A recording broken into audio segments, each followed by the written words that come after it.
Buenas noches a todos quienes nos acompañan esta noche. De manera especial a Rafa Puente, a César Escobar y Hugo Fernández.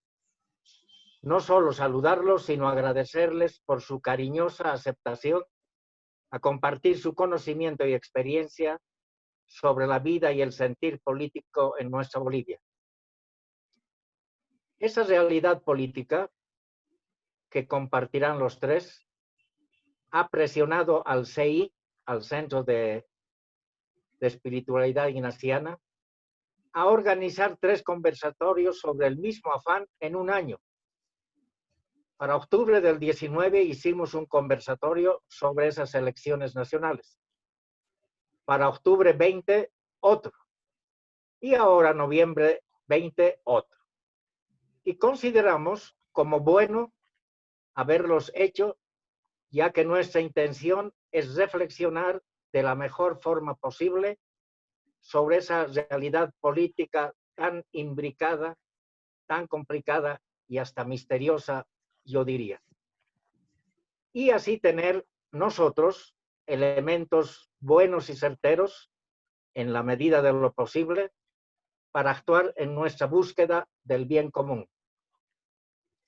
A los 3 invitados les hemos solicitado compartan lo siguiente. ¿Por qué 55.1% logrado por el MAS? ¿Cómo se justifica? Analizar y que se atrevan a mostrar las perspectivas que deducen, que intuyen de esta nueva etapa política boliviana.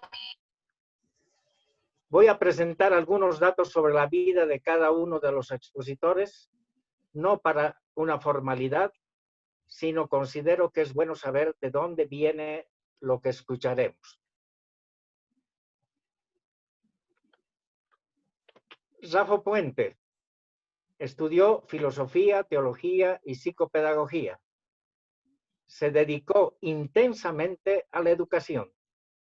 Así trabajó 7 años en la Fundación Colonia Piraí en Santa Cruz, con niños y niñas sin familia. Fue el primer presidente de la Asamblea de Derechos Humanos de Santa Cruz y el primer director de SICA Santa Cruz. En 2006 fue viceministro de Régimen Interior. El 2008 prefecto de Cochabamba y director de la Escuela Nacional de Formación Política del MAS desde el 2007 al 11. Rafa, ya sabemos, ha publicado varias obras y es columnista en diferentes periódicos. César Escobar. César Gabriel es hijo del conocido y recordado Filemón Escobar, mi gran amigo. Es agrónomo, docente de la Universidad Mayor de San Simón, es parte del movimiento de valores indígenas democráticos y ambientalistas, VIDA, aliados de Comunidad Ciudadana para las elecciones de octubre. Es investigador en Agruco, un centro universitario de excelencia en investigación participativa revalorizada con comunidades indígenas, originarias campesinas y municipios que pertenecen a la Facultad de Ciencias Agrícolas de la Universidad. Hugo Fernández estudió Humanidades Clásicas y Modernas, Filosofía, Teología, Estudios de Desarrollo en el Instituto de Ginebra, Suiza. Su experiencia en docencia: enseñó en el Seminario Mayor de Cochabamba, Ciencias de Historia y de la Cultura y Latín, en la Universidad Católica, en la Universidad Mayor de San Andrés, en la Escuela de Agricultura de Estelí, en Nicaragua. Trabajó en el Centro de Investigación y Promoción del Campesinado durante muchos años. Trabajó en la Universidad Católica. Trabajó en la en UNITAS, Unión Nacional de Instituciones para el Trabajo de Acción Social. Trabajó en el Ministerio de Relaciones Exteriores como viceministro de Relaciones Exteriores. En BOA, en Boliviana de Aviación fue presidente del directorio. En la Fundación para Alternativas de Desarrollo, FADES. En Ecofuturo fue director. En la Fundación Javier Albó, actualmente presidente del directorio, si no me equivoco. En la Empresa Nacional de Telecomunicaciones, Entel, presidente del directorio. Y en Banco Pyme Ecofuturo, actualmente vicepresidente del directorio. Lo práctico. Escucharemos las exposiciones de los tres invitados, una después de la otra. Luego empiece Rafo, luego César y después Hugo. Cada uno tiene media hora. Después de las exposiciones, abrimos un tiempo para preguntas y comentarios. Ruego a quienes participen en ese momento, sean precisos porque el tiempo es limitado. A las 21 horas debemos concluir. Silvia, que es la secretaria permanente del CI, se encargará de conceder la palabra a quienes la soliciten. Y yo intentaré moderar. Muchas gracias. Pido a Rafo que inicie esta conversación. Con mucho gusto y ratificando mi saludo personal a cada una y cada uno, creo que no necesitaré media hora porque la pregunta es ¿por qué 55% en las últimas elecciones? Bueno, ¿y qué se prevé? Yo creo que 55% tiene dos componentes. El primero de todos, la falta de alternativas por las cuales votar. Yo sé que César ha estado apoyando la propuesta de Carlos Mesa, pero el propio César tiene que tener claro que a Carlos Mesa le falta capacidad política para convencer a la población. Es un hombre muy inteligente, muy preparado, yo creo que honesto, con formación política, pero que ya cuando fue presidente demostró que lo suyo no es eso. Y ahora en toda la campaña ha estado increíblemente moderado, taciturno, como vacilante, poco expresivo, poco convencido. Y era la única posibilidad de quitarle el triunfo al MAS. Y yo estaba personalmente convencido de que en una primera vuelta ganaría el MAS por poca diferencia y que habría una segunda vuelta y que en esa segunda vuelta Carlos Mesa podía ser el ganador. Sin embargo, la sorpresa fue grande cuando el resultado anunció 55% para el MAS. Eso en primer lugar. En segundo lugar, yo creo que juega un papel el hecho de que el MAS es un partido que tiene mucho tiempo ya a estas alturas de existencia, de funcionamiento y que tiene por lo menos masas convencidas de que con el MAS sabemos más o menos a dónde vamos, los demás son una incógnita. En tercer lugar, y al margen de todo, pero quitando un porcentaje importante de votos a la que podía ser la oposición al MAS, estaba, creemos, con el señor Camacho de Santa Cruz, que es un hombre que ha demostrado que tiene capacidad de movilización, que es atrevido, que es peleador y bullanguero, pero que no tiene el más mínimo criterio político para intentar gobernar un país relativamente complicado como es el nuestro. Entonces,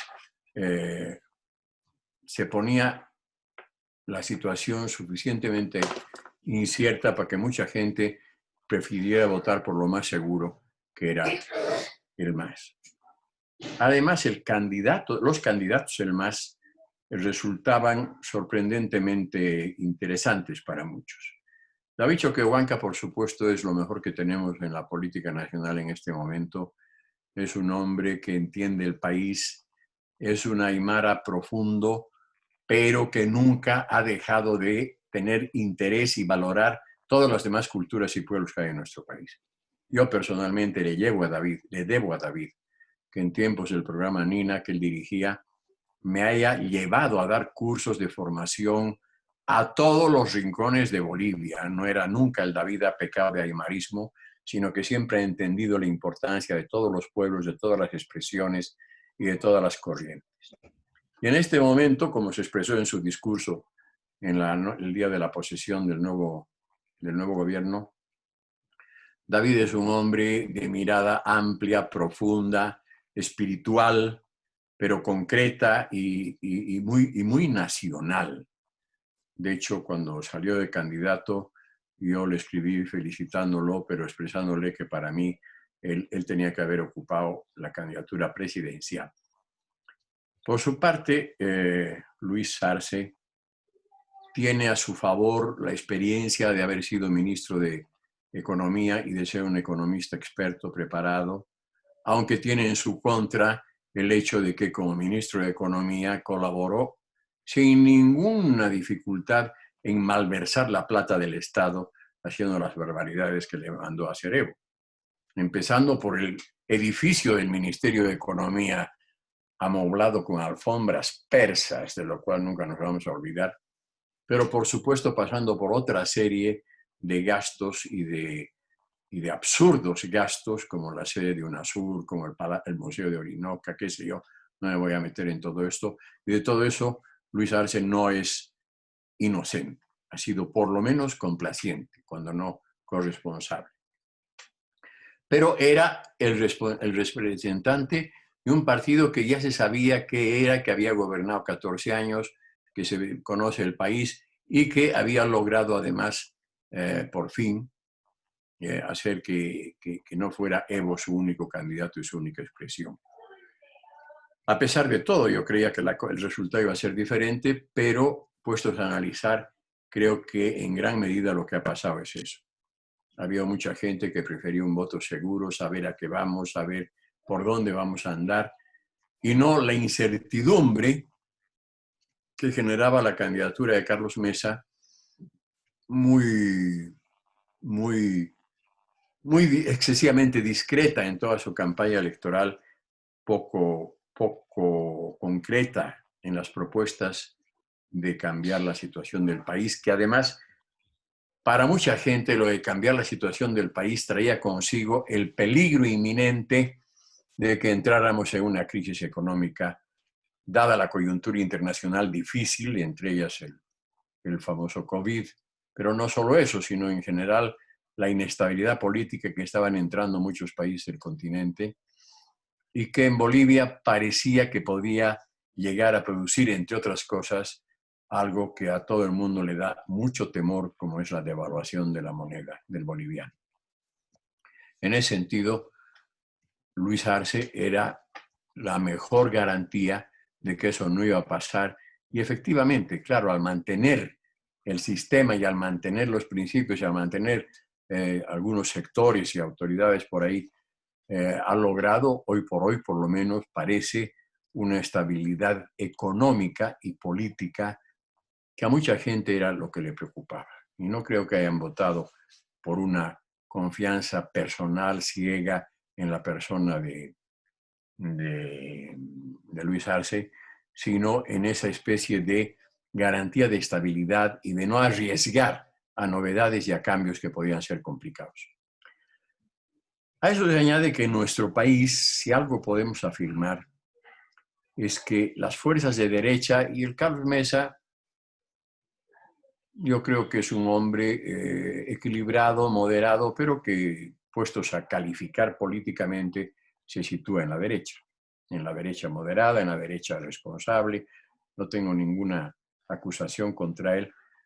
Pero la experiencia vivida por nuestro país desde su fundación es que las fuerzas de derecha, cuando han gobernado el país, han demostrado no conocerlo.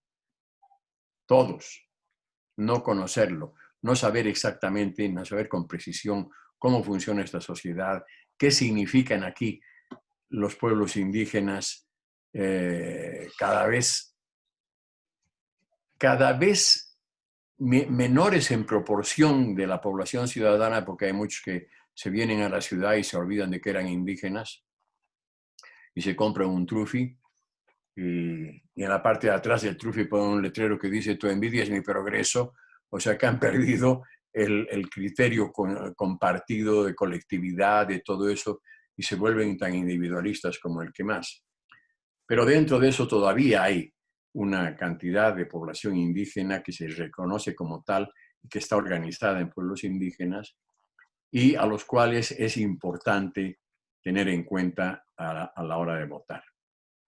Y sin embargo, los partidos, no me refiero a los de extrema derecha, a los partidos de centro derecha, o el centro puro como no existe, ¿no ve? El centro es una línea divisoria, en esa línea o estás a un lado o estás a otro. Esos partidos han demostrado a lo largo de la historia que no acaban de entender lo que es este país y lo que son y lo que es su componente indígena campesino. Todo eso hace que al final mucha gente, no por convicción masista, ni por militancia masista, ni por seguir ciegamente a Evo, ni porque confíen personalmente y convencidamente en Luis Arce, hayan preferido votar por lo que ofrece menos riesgos y más posibilidades de continuidad. Además, opino que tienen razón, que efectivamente eso es lo que el gobierno de Luis Arce nos podía prometer, sin dejar de añadir la importancia del vicepresidente, que es sumamente representativo de lo que es y puede ser este país, hasta el extremo de que para mí, como digo, él hubiera debido ser el presidente. Eso es lo que creo que se puede analizar, o que por lo menos yo me permito analizar para explicarme lo del 55%. En cuanto a lo que se prevé, yo tengo la impresión de que se prevé de momento una temporada de estabilidad. Esta gestión de gobierno creo que va a terminar sin peligro de alteraciones, ni de insurgencias, ni de descalificaciones. Creo que Luis Arce es un hombre suficientemente serio en lo profesional para llevar las cosas con prudencia. David Choquehuanca es una garantía ideológica, humana y política para mí. Y cualquier otra posibilidad hubiera sido menos segura, menos garantizada de continuidad, de estabilidad y de tranquilidad, que es algo que necesitamos mucho, lo necesitan todos los países del continente. Y en Bolivia estábamos entrando en una fase a partir de lo que ocurrió en octubre del 2019, que para mí no fue un golpe de Estado, fue una movilización social imprevista, pero que estaba expresando el descontento y la desconfianza con el ya excesivamente largo gobierno de Evo Morales. A esto quiero añadir que me parece completamente serio el análisis que se hace en un documento que me llegó y que ha sido trabajado en Estados Unidos y en Inglaterra sobre todo, y que se llama El poder crea daño cerebral. Está estudiado en base a investigaciones sobre poderosos políticos y sobre poderosos económicos, y en todos los casos ese poder a la larga crea daño cerebral. Y en el caso de Evo es indiscutible. El Evo del primer gobierno empezó a perder su claridad, su convicción, su coherencia, ya al comienzo de su segundo gobierno. Y para mí la piedra de toque ahí fue el Tipnis, un presidente que había sorprendido al mundo afirmando en una conferencia internacional que los derechos de la madre tierra son más importantes que los derechos humanos. Tremenda sorpresa, que expresaba una visión profunda. Se acabó. Y cuando llegaron el Tipnis, en aras de un supuesto desarrollo, y que Evo a su vez había tenido la claridad de decir que Bolivia no tiene por qué aspirar al desarrollo, que es una tontera de los países del tercer mundo, que aspiran a lo imposible, y que a lo que podemos aspirar es al vivir bien. Qué bien formulado, qué excelente. Bueno, pues ese señor se volvió desarrollista, mandó al diablo a la madre tierra, hizo lo que hizo en el Tipnis, y a partir de ahí empezó a perder su propia visión de todo. Y eso se fue agrandando en el segundo gobierno, y en el tercer gobierno ya llegó a extremos intolerables. Y ojo, estoy diciendo que estoy convencido de que Evo fue el mejor presidente que tuvimos en su primer gobierno. Y eso lo sigo manteniendo y creo que hay argumentos suficientes para afirmarlo. Pero también con la misma convicción añado que el poder crea daño cerebral y Evo empezó a perder la cordura política a partir de su segundo gobierno, y ya cuando desconoce el resultado de un referéndum que él había convocado para poder candidatear por tercera vez en teoría, por cuarta en la práctica, porque ahí juega el caso de la nueva constitución, de la que Evo se aprovechó para convertir sus 2 periodos en 3, y claro, el cuarto ya era inaceptable. Entonces todo eso nos ha llevado a la situación actual y repito, a pesar de todo, más que ahora está en el gobierno, es el que más posibilidades abre de estabilidad política y económica, que es lo que la mayor parte de la gente busca. Y por ahí la explicación del porcentaje de votos y la previsión del futuro inmediato. Hasta ahí lo que me parecía importante analizar.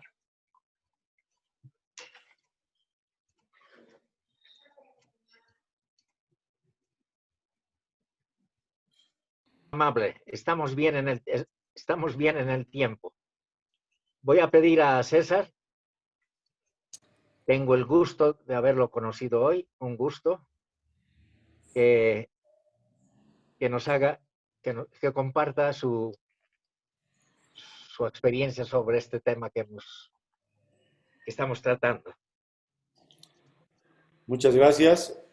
Para mí es todo un honor, y no lo digo demagógicamente ni protocolarmente solamente, ni mucho menos. Es realmente un honor estar acá, compartir con todos ustedes, al ver los nombres que están ahí, de mucha gente que conozco de vista y personalmente también.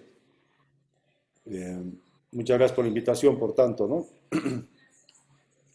El día sábado tuvimos antes, Rafa, cuando haya la ronda de preguntas, me gustaría consultarte ya desde ahora si es que ese daño cerebral es irreparable o se repara estando fuera del poder 5 años. Por favor, la respuesta.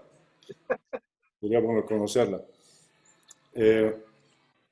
Estuvimos el día sábado en una reunión de evaluación de comunidad ciudadana departamental, y yo les dije un par de cosas que creo es importante decirlas también, que no ha salido de manera pública, es una autocrítica que está reclamando Lupe Cajías y varias, obviamente, el conjunto de la sociedad política y de los votantes de comunidad ciudadana sobre todo. Yo les decía lo siguiente: durante la campaña me habían entrevistado 2 o 3 veces de las radios de la Argentina, de los residentes argentinos, que ya las compañeras que me habían hecho el gancho, digamos, para las entrevistas, me advertían que eran radios que estaban controladas por el MAS, que durante años ahí en los consulados y demás han estado repartiendo dinero y publicidad a las radios bolivianas, de manera que son totalmente cooptadas por el MAS. En estas entrevistas me preguntaban cuál era nuestro programa de gobierno en lo económico, en lo ambiental, ¿no? Todos los temas fundamentales, digamos, de la propuesta programática. Yo repetía la cuestión de la necesidad de modificar la matriz energética, contra el extractivismo, la necesidad de derogar las leyes ecocidas, la posición nuestra como Movimiento Vida y de varios otros aliados de Comunidad Ciudadana frontal contra el tema de los transgénicos, a diferencia de nuestro candidato vicepresidencial, por ejemplo, que sí estaba a favor de una posición, digamos, por decirlo menos, academicista, ¿no? De que había que estudiar realmente los efectos, que no estaba demostrado, no sé qué.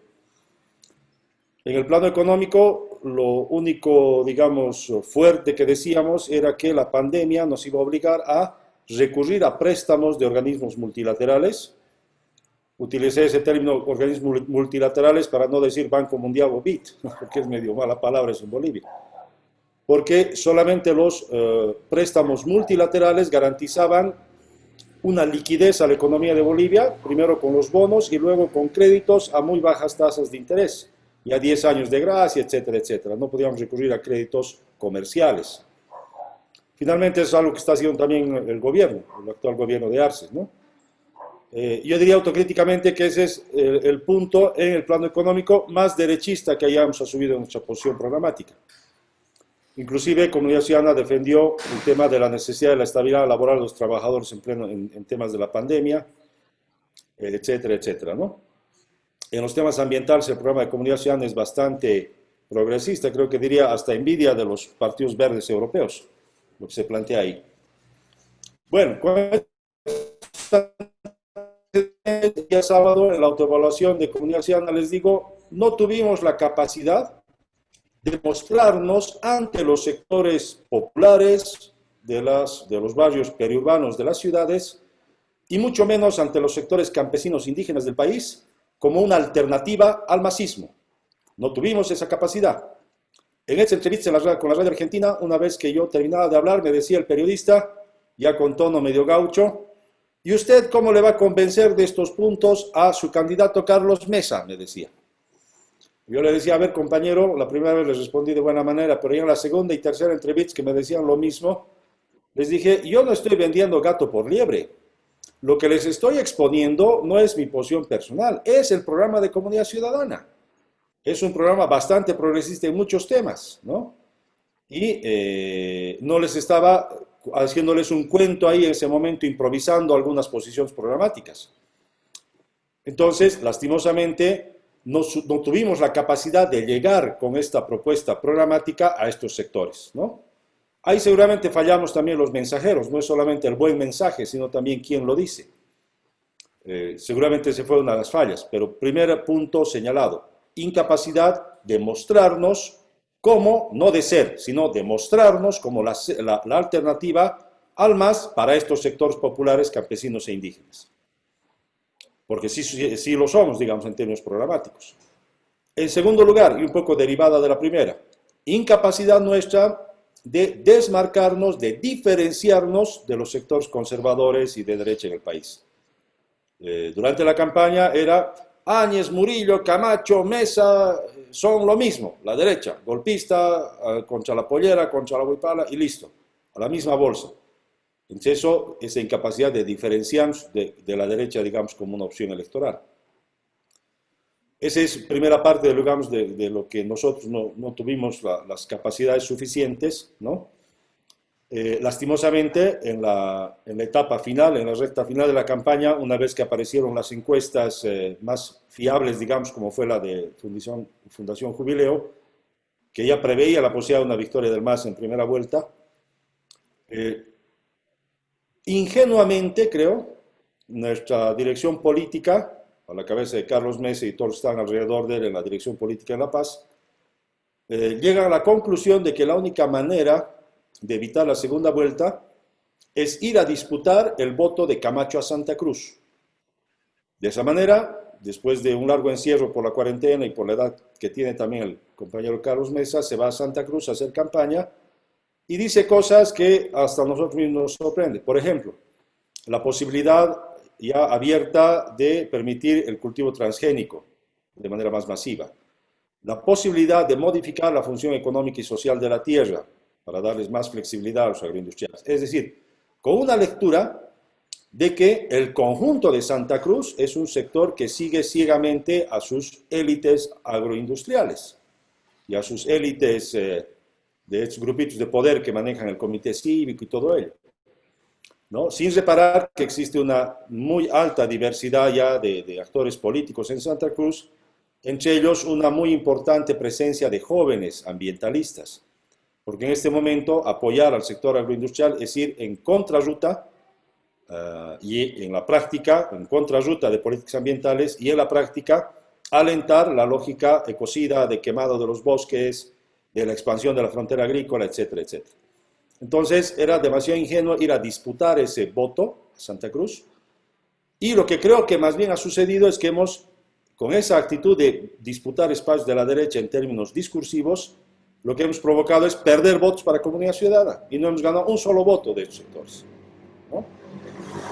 Ha sido un error táctico al final. Ni qué decir luego los apoyos del Murillo y de la resistencia juvenil Cochala a la candidatura.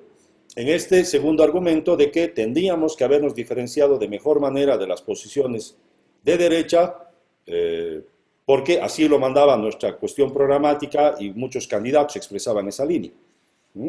Estas cosas que yo les digo es más del balance interno de los errores que se han cometido a nivel de la campaña, porque nadie te va a regalar el espacio de que las centrales campesinas, aunque sí en Chuquisaca sucedió eso, en Chuquisaca Centro, que invitaron a los candidatos de Comunidad Ciudadana a las reuniones de las subcentralías, como llaman ahí, y se sacó un interesante 33% de votación en Chuquisaca Centro, en la circunscripción número 4. Yo diría que es el único sector campesino que logramos una importante penetración. Pero en el resto del país nadie te va a regalar, el MAS no te va a decir, candidatos de Comunidad Ciudadana, vengan a decir nuestras propuestas aquí a la central campesina. Eso nunca, no lo van a hacer. Entonces nosotros tenemos que haber ganado ese espacio. Al MAS obviamente le convenía polarizar entre todos de la derecha versus el MAS, y lo lograron, ¿no? Discursivamente. No nos iban a conceder tampoco de darnos algunos tintes más moderados a Comunidad Ciudadana, ¿no? Éramos tan de derecha como todos los otros. Y claro, estábamos saliendo de un gobierno, estaba del de Áñez, con índices de corrupción terribles, una crisis económica que no es endosable, digamos, a la presidenta Áñez, pero sí a la pandemia, pero ahí se queda en el imaginario de la gente también. Y al emparentarnos política e ideológicamente con el gobierno de Áñez, con el Camacho y con el Murillo, pues teníamos muy pocas posibilidades, ¿no? Primer bloque de elementos autocríticos. El segundo, más de contexto político, digamos, y ahí coincido plenamente con Rafa, en sentido de que para la gente no había, digamos, la necesidad de arrimarse a algo seguro. Finalmente Arce no era Evo, y ese también fue, aunque no sale de la autocrítica interna de Comunidad Ciudadana, pero sí de muchos analistas, de que se equivocó la estrategia en decir que en estas elecciones del 2020 se estaban jugando también elementos de defensa de la democracia y todo lo discursivo del año 2019, que no solo permitió una importante votación, sino sobre todo dio convicción a la gente para esta movilización y resistir el intento de fraude, ¿no? Para finalmente el Evo termine escapándose. Esa fue esa contradicción en términos de defensa de la democracia o la dictadura, punto. Repetir ese discurso del 2020, ahí está el resultado, ¿no? No era la línea principal en todo caso. La gente, por tanto, una sociedad boliviana, como ustedes bien saben, altamente politizada, precisamente por un Estado muy débil. La sociedad tiene que estar mirándose, cuidándose las espaldas permanentemente de los otros grupos sociales y a veces del mismo Estado. Por tanto, tiene un criterio político bastante maduro. Y diferenció muy bien. Bueno, no está aquí el Evo, es Arce, es otra cosa, ¿no? Todas las entrevistas que había conseguido David Choquehuanca en la misma línea que ya dijo Rafa, ¿no? Dando esa confianza, digamos, de una renovación al interior del MAS. Se fue a lo seguro, como dice Rafa, en términos políticos. En términos económicos es terrible la situación. Todos conocen ustedes Sopocachi en La Paz. Hay una pariente, vive en un edificio, clase media alta. Algunas familias tienen sus negocios. Primer mes de la pandemia, a vivir de los ahorros. Segundo mes de la pandemia, todos encerrados, poquito menos de los ahorros. Tercer mes, ya pidiendo favores a la familia de otros lugares de la ciudad, inclusive del país. Cuarto mes, tenían que pedir ayuda para comer a los vecinos del edificio. Gente de clase media. Imagínense el resto de la sociedad. Entonces, la situación económica golpeó y golpea todavía muy fuerte, y ese ha sido otro de los factores, como bien también lo ha dicho Rafa, de arrimarse a Puerto Seguro. Y más allá, ya la gente no sabe pues, que el Arce gobernó con $120 el precio del barril, ¿no? Y que por eso había hasta para el derroche. Entonces, son algunos factores ya más de contexto político que finalmente han permitido esta victoria del MAS de manera tan contundente. Errores propios, contexto político.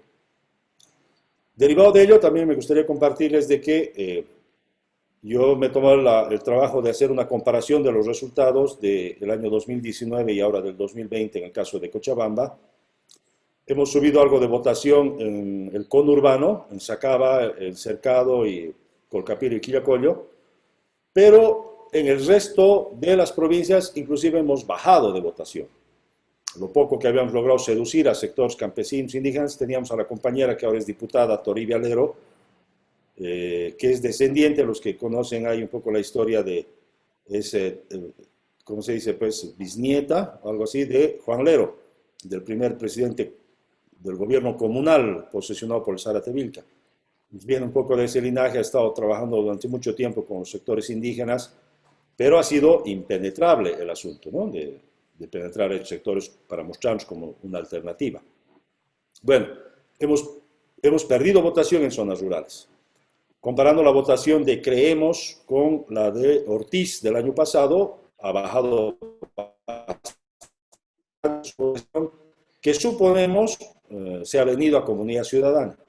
O sea que en realidad hemos perdido, en sectores populares, en sectores de clase media para abajo, hemos perdido votación como Comunidad Ciudadana, ¿no? Por los juegos de cintura de último momento de querer disputar o polarizar el voto entre el MAS y Comunidad Ciudadana, pero yendo nosotros en busca de voto de la derecha, con ese discurso.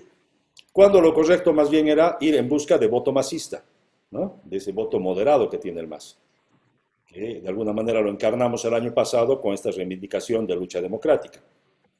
Eso como ejemplo, digamos, de que hay evidencia objetiva de que hemos perdido votación y se nos ha sumado evidentemente algo más de voto de lo que fue el 21F de Ortiz del año pasado, pero que ha sido obviamente insuficiente. Y luego ha habido votación que se ha vuelto a alinear nomás, ¿no? Esas encuestas de página 7 que preguntaban cuál sería su segunda opción de voto. En el caso del CHI, que el año pasado estuvo cerca al 6-7% de votos, la segunda opción en esta elección para el 80% de los votantes de CHI era el MAS. Para PAMBOL, de la misma manera, ¿no? De esa manera, por el bajo porcentaje que han sacado los partidos, claramente la votación de CHI, básicamente del año pasado hasta ahora, en un 80% se fue al MAS. Estamos hablando, para el caso de Cochabamba, de 70.000 votos, no es poca cosa, ¿no? Otros elementos que polarizaron, digamos, en esta lógica de ir a puerto seguro y del tema de nuestra incapacidad de diferenciarnos. Por último, a nivel de esta primera parte, ya a raíz de lo que pasó en agosto, de la masacre del oxígeno, como le puso nombre Amalia Pando a los bloqueos, básicamente al sector campesino indígena por la convocatoria de elecciones, todos los que han trabajado en zonas rurales saben, y es una lógica que está empezando a fortalecerse en los centros urbanos, en los centros periurbanos sobre todo, es este movimiento campesino indígena que se basa en la democracia comunal, ¿no? Donde las decisiones evidentemente son debatidas hasta el último, se toma una decisión por consenso, se convence a la gente, no se la obliga, ¿no? En primer lugar, se la convence de las opciones electorales que hay, y en este caso, un poco añadiendo a lo que ha dicho Rafa también, nos consta de cómo en las reuniones de las centrales campesinas pegó muchísimo el discurso de David Choquehuanca, en el sector campesino indígena de zonas rurales estoy hablando. Pegó muchísimo este discurso de renovación, de la necesidad de toda esta lógica, la cosmovisión, digamos, indígena, de lo inclusivo, de la reciprocidad, que eso podría ser encarnado nuevamente por este sector, y que por tanto había que ratificar la confianza, porque, como bien ha dicho Rafa, el resto éramos lo mismo para ellos, ¿no? Entonces, salieron a este bloqueo con esas convicciones ya de mostrar su fuerza, algo que seguramente autocríticamente se reprochaban a sí mismos de no haberlo hecho el año pasado, en la defensa del gobierno de Evo. Y esta democracia comunal, en esta fuerza de este bloqueo, que fue contundente, todos lo vivimos, lo único que hizo fue luego replicarse en el acto electoral. Evidentemente ha habido, nos consta, un fuerte proceso de debate interno, de reafirmación de sus convicciones de su instrumento político, que no habían otras alternativas, y además estaba, ahora ya no el hermano Evo, que entre paréntesis ya no se habla mucho de él en las comunidades campesinas, creo que hablamos más en la ciudad y los medios de comunicación sobre él, y que tenían ahora al hermano David Choquehuanca, como su garantía de la continuidad de esta política inclusiva que ha tenido el MAS, ¿no? las acciones simbólicas hechas por el gobierno, como fue la quema de la huipala, golpear a mujeres de pollera, y esa actitud muy agresiva de Murillo, les hizo sentir que podían quedar fuera del poder, algo que tanto les había costado llegar. De esa manera cierran filas y, me consta, Comunidad Ciudadana inclusive pierde votos en esas regiones, ¿no? Esas son lecciones fundamentales como nosotros para organización política, no hablo, o por si acaso, a nombre de Comunidad Ciudadana, yo soy parte del movimiento Vida, aliados de comunidad, vamos a mantener la alianza para estas elecciones subnacionales. Pero si queremos hacer política en serio, no podemos engañarnos. No podemos decir, ha habido fraude, esto, lo otro. No, tiene que haber una lectura seria de lo que está pasando en el país y de que realmente nos constituyamos, por tanto, en una alternativa política. A raíz de ese conjunto de razones, que como ven, tienen que ver mucho por el contexto político-económico, por habilidad propia de la organización del MAS, por errores nuestros como partidos, o en este caso Comunidad Ciudadana como partido opositor, permitieron esta victoria del 55%, ¿no? No prevista en las encuestas, definitivamente, el MAS llegaba en todas las encuestas con el 36%, había evidentemente un 20% de indecisos que se habrían volcado pues, masivamente a favor del MAS. Era previsible de alguna manera eso, nos preocupaba la posibilidad de una victoria del MAS en primera vuelta, porque los sectores de clase media casi nunca ocultan su voto. O sea, que si decían que votaban por Comunidad Ciudadana es porque lo iban a hacer, o por el MAS, punto. Había el temor de los sectores populares y sectores campesinos de decir por quién iba a votar, porque acababan de tener la experiencia del Murillo como ministro del Interior, o sea que había cierto realmente voto oculto a favor del MAS, ¿no? Eso sí nos preocupaba bastante, pero nunca pensábamos que iba a ser el 100% de los indecisos y de voto oculto a favor del MAS, y eso fue lo que finalmente reportaron los resultados, ¿no? A partir de eso, ¿cómo vemos la situación que se nos vendría? Evidentemente, también por información de primera mano, hay nomás un proceso interno de disputa en el MAS entre este sector renovador, que le llamaríamos, que busca volver a las raíces de lo que fue el instrumento político, a la cabeza del David Choquehuanca, y otro es el sector con Evo Morales, que está muy bien, ¿cómo se dice?, arropado por los sectores de la izquierda estalinista, de lo poco que queda, que encima son los discursivamente más agresivos ahí en todo espacio que se les pueda dar. Hay nomás un proceso interno de disputa muy fuerte que también de primera mano sabemos en la composición del actual gabinete, ¿no? Nombres propuestos, nombres vetados por el Evo, otros nombres propuestos por el Evo, y este es un gabinete donde mayoritariamente se está expresando la voluntad del Evo Morales, ¿no? Eso lo mismo podría suceder a nivel de las elecciones de las candidaturas subnacionales. Hoy día estaba el Evo en una reunión con el García Linera, con todos sus exministros, evaluando lo que ha sido el proceso de cambio. Y algunos compañeros periodistas muy atinadamente decían, rápidamente se puede abrir, claro, opinando en las redes sociales, no de manera oficial, digamos, se puede abrir una disputa de gobierno, no hablaremos de un gobierno dual en Bolivia, pero sí de un poder detrás del trono muy, muy, muy efectivo. Evo va a disputarle la influencia sobre el sector campesino indígena al David Choquehuanca. Le va a disputar con todo ese aparato electoral partidario que siempre manejó Evo Morales, que nunca he tenido problema en decirlo. Había que diferenciar muy bien y en la campaña intentamos hacerlo. Una dirigencia masista delincuencial de esta base campesina votante del MAS. Es una dirigencia masista delincuencial que inclusive, no son pocos, son miles, que inclusive a nivel de las comunidades campesinas, de las subcentrales campesinas, se benefician de la corrupción de sus alcaldes, son contratistas de la alcaldía. Es un aparato muy bien aceiteado que le va a disputar al David Choquehuanca en el sector campesino indígena quién tiene la legitimidad. No es delirante pensar que si Arce, por algunos que vamos a pasar eso ahorita para terminar, tiene dificultades en manejar el aparato del Estado y sobre todo la situación económica, el Evo intente mostrarse ante estos sectores y ante el conjunto de la sociedad como la alternativa a Arce, ¿no? Entonces este trabajo va a continuar, que seguramente se va a hacer mucho más evidente para muchos sectores de la sociedad cuando vaya presionando más al gobierno para tomar medidas de lo que le caracterizó los últimos años del gobierno, que es básicamente de represión a la oposición, de represiones internas inclusive, ¿no? Para poder mantenerse en el poder. En este momento, 1 o 2 años, hay legitimidad absoluta, pero esas disputas podrían preverse a un mediano plazo. Hay definitivamente una disputa a ese nivel. Y en esta caracterización que hizo Rafa sobre David Choquehuanca, tal vez lo que yo añadiría, por lo que conozco y por lo que muchos allegados a David lo conocen, es de que no tiene pues ese pedigrí político para enfrentarse al Evo. Lo que muy probablemente pueda suceder que en esta disputa interna David Choquehuanca vaya a ser arrinconado y se vuelva a imponer la corriente autoritaria dentro del MAS. Como dice Yoyo Comadina,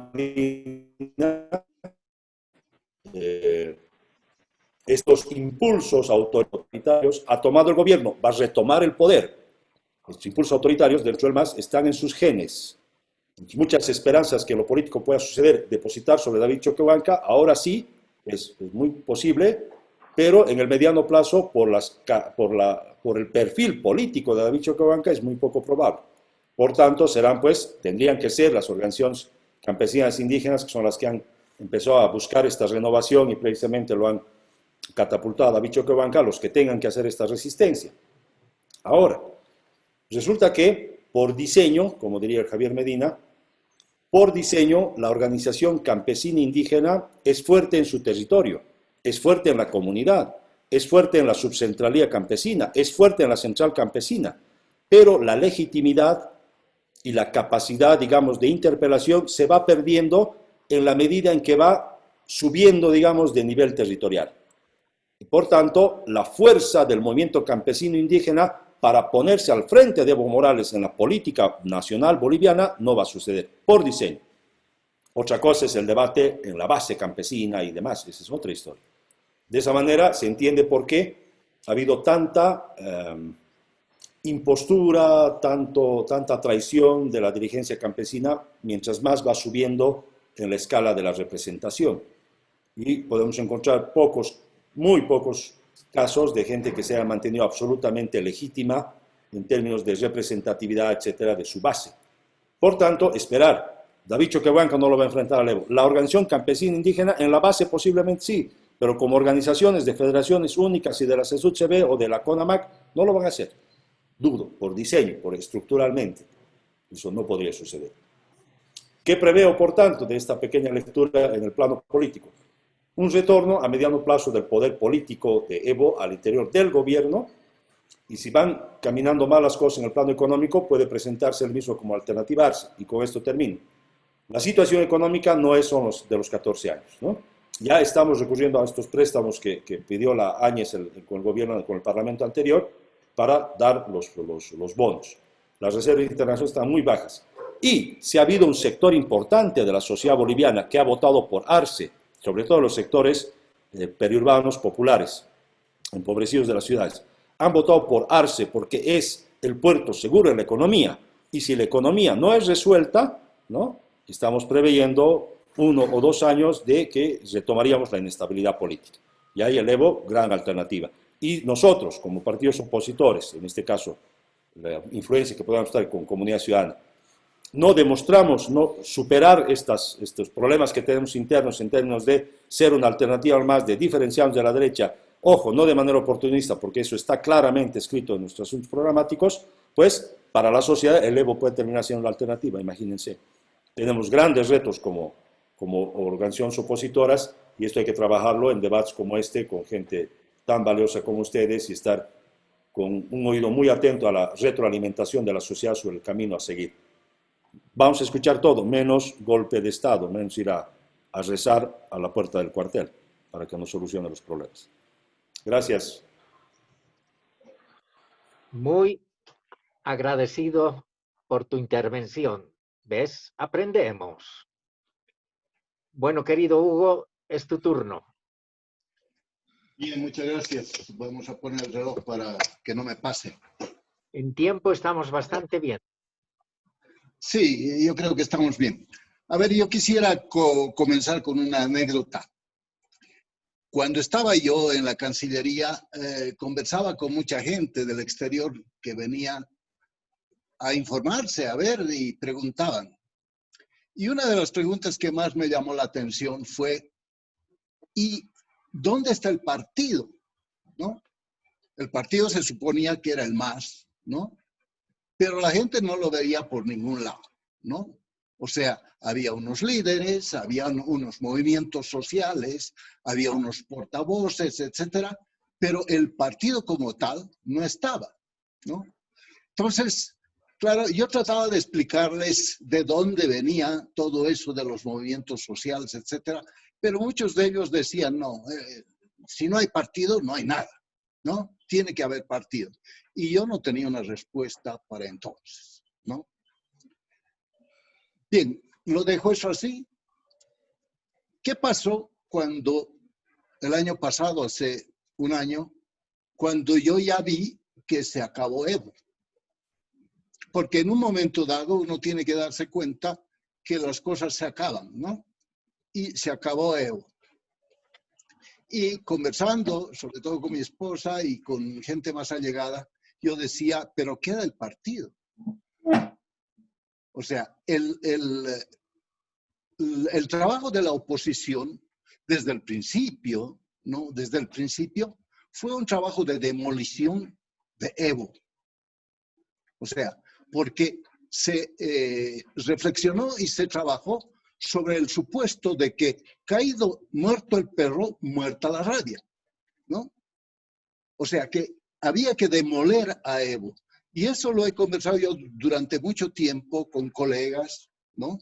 Y decía, pero ¿por qué se ocupan de esto con Evo si ya está definido que va a pasar esto, ¿no? Hay unas elecciones. No. Hay que seguirle dando porque siempre. Bueno, ¿qué pasó? Bueno, el trabajo de demolición fue muy bueno. Se puede decir que fue muy bueno. Pero no había detrás un trabajo de construcción. Naturalmente, cualquier constructor sabe que primero viene la demolición, pero tienes que tener todos los planos para la construcción, ¿no? Y lo que yo he visto, que del año pasado a este año, han seguido con el trabajo de demolición, como para evitar que vuelva el Evo. Evitar que vuelva el Evo, ¿no? Porque no estaban contentos con que ya lo habían quitado, porque el poder se pierde en un tris. O lo tienes o no lo tienes, ¿no? Y en ese tris, cuando Evo vio que corría peligro y decidió tomar un avión, y ahí está el tuto que dice que él favoreció que saliera, porque claro, era la condición. Mientras esté el presidente elegido en el país, no puede haber sucesión constitucional. Cuando el presidente sale del país y hay un vacío de poder y hay sucesión constitucional. Entonces, una vez que salió, pero el trabajo de demolición siguió durante todo el año con el nuevo gobierno y no hubo un trabajo de construcción, de visión de país, de la nueva visión de país. Y todo el miedo es que vuelva a Evo. Bien. El enfoque del trabajo, y ahí el gran mérito lo tiene David Choquehuanca, fue de reconstruir el partido. Yo no tengo evidencia, pero conozco muy de cerca a David Choquehuanca porque he trabajado con él. Tiene grandes deficiencias, según yo he visto, para el trabajo del día a día, porque le cuesta mucho tomar decisiones, ¿no? Pero tiene una visión de largo plazo muy buena, ¿no? A mí me decía alguna vez que bajábamos del Alto a La Paz en el mismo vehículo, me decían, mira, esta ciudad, esta la hemos construido nosotros. Y cuando él decía nosotros, dice nosotros, eso que ha dicho en su discurso, Hiwasa, ¿no? Nosotros, que el Javier Albo está por ahí y puede explicar el nosotros inclusivo, que es nosotros, todos nosotros, ¿no? Y decía, claro, mira esos edificios, ¿quiénes son los albañiles? Somos nosotros, dice. Y por tanto, nosotros tenemos que gobernar en este país, porque nosotros lo hemos construido. Bien. Entonces, esa es su visión de largo plazo y no tiene el apuro. Entonces, el trabajo que hizo de reconstrucción del instrumento fue notable. Yo no tengo evidencia, pero dicen que hasta llegó a un acuerdo con el Mailcu para que el Mailcu instruyera, porque el Mailcu tiene su predominancia y sus bases en el altiplano, para que instruyera el respaldo al MAS en ese pleito que hubo a medio año con el bloqueo y todo eso, ¿no? Cuando ya la cosa estaba muy complicada, de pronto salió el Mailcu y dijo, respeto, por favor, ¿no? Y pidió respeto al comité cívico. Bien, ¿cuál fue la campaña de la oposición en general? Comunidad Ciudadana también, más al suave, después hablaré de eso, ¿no? Pero siga la demolición. Pero la gente ya estaba esperando, pero ¿cuál es el plan de construcción ahora? ¿Qué país queremos construir? Y el único que se lanzó a la campaña en un plan de construcción, de reconstrucción, fue David Choquehuanca y Luis Arce. Naturalmente con la bendición del Evo, porque yo he sido testigo de primera mano, además no directamente con él, pero de alguien que era confidente de él, ¿no? Que él viajó a México para llegar a los acuerdos cuando la primera idea fue que David iba a ser presidente con alguien de vicepresidente, y fue que llegaron a acuerdo, no sé si acuerdos de buenas o impuestos, eso ya, esas cosas no se saben, pero que el candidato, el presidente sería Arce y el vicepresidente sería David. Y David tiene esa capacidad de saber ceder, de concertar, cuando quiere salvar su proyecto de largo plazo. Y su proyecto de largo plazo era reconstruir el MAS. Bien, yo creo que, y ahora pediría por favor si lo pueden poner en pantalla, un artículo que me gustó mucho después de los días de la elección y que expresa bastante bien lo que yo pienso sobre por qué ganó el MAS. No se ve. Está el título. Un segundito. Principales cuadros, pero resulta que ahí está el partido y el partido es capaz de renovarse, de recrear cuadros, ¿no? Y hacerse cargo de la situación. Vamos al segundo punto.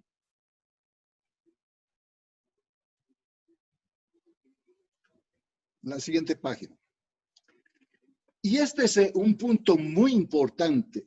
El país continúa siendo eminentemente rural, pese a que la mayoría ahora reside en las áreas urbanas. Y esto hay que entenderlo, y Javier, que está por ahí, lo va a entender.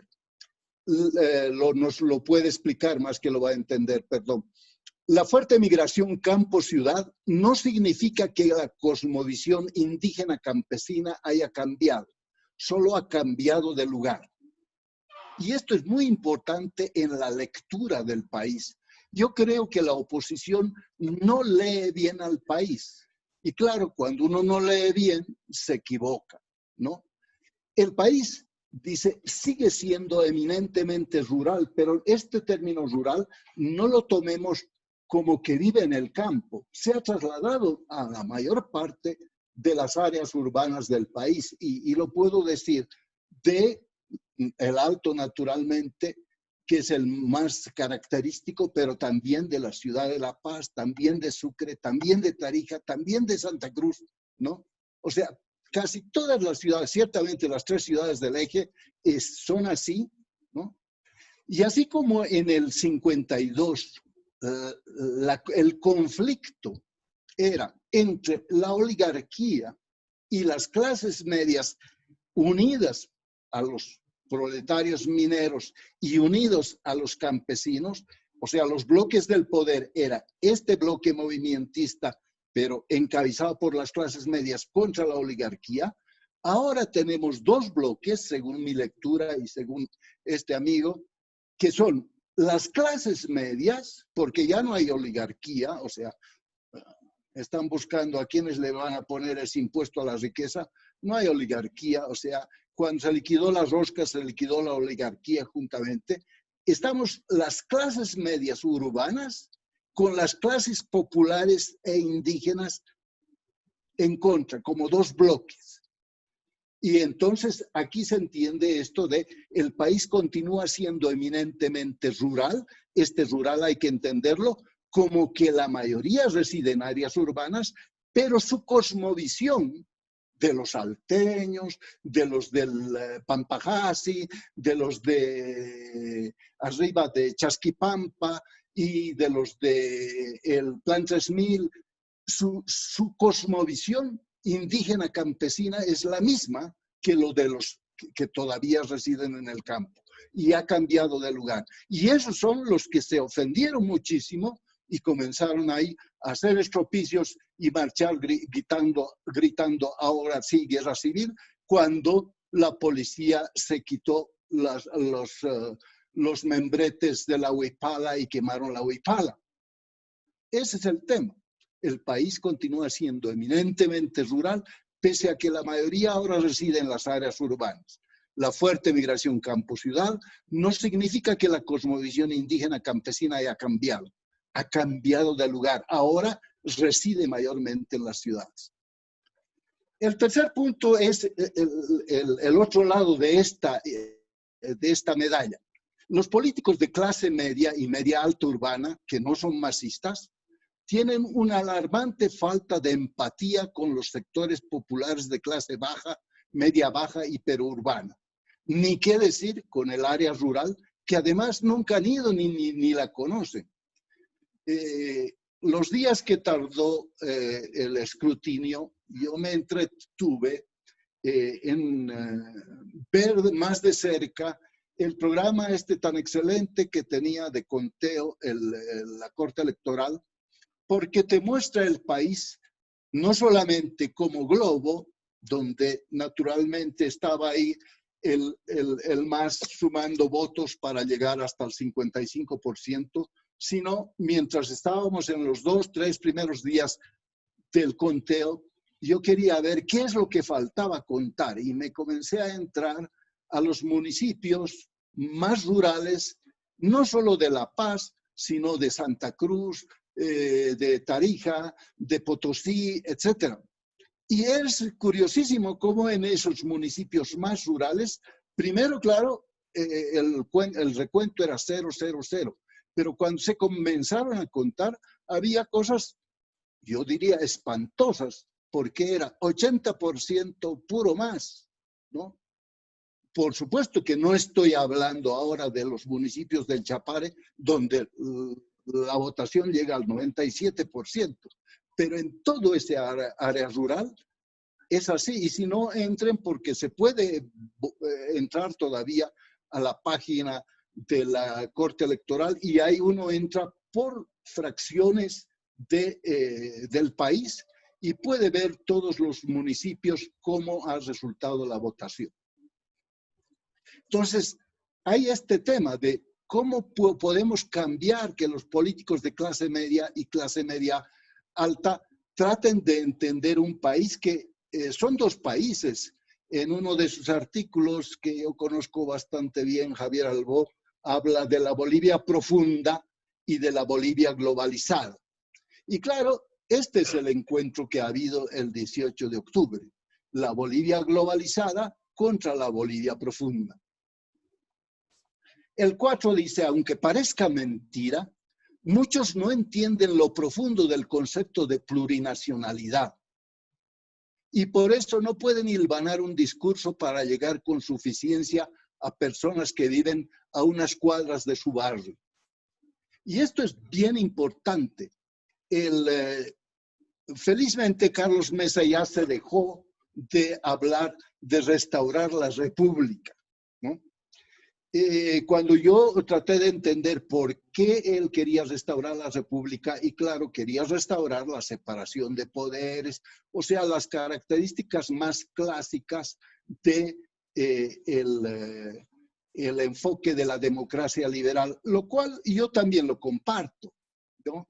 Pero el Estado plurinacional tiene todas esas características, que el MAS se haya permitido violar algunas de ellas, pues así le fue, pero no es que están borradas de la nueva Constitución, pero la nueva Constitución sí incorpora esta otra visión del país, de la Bolivia profunda, que está en esta palabra plurinacional, ¿no?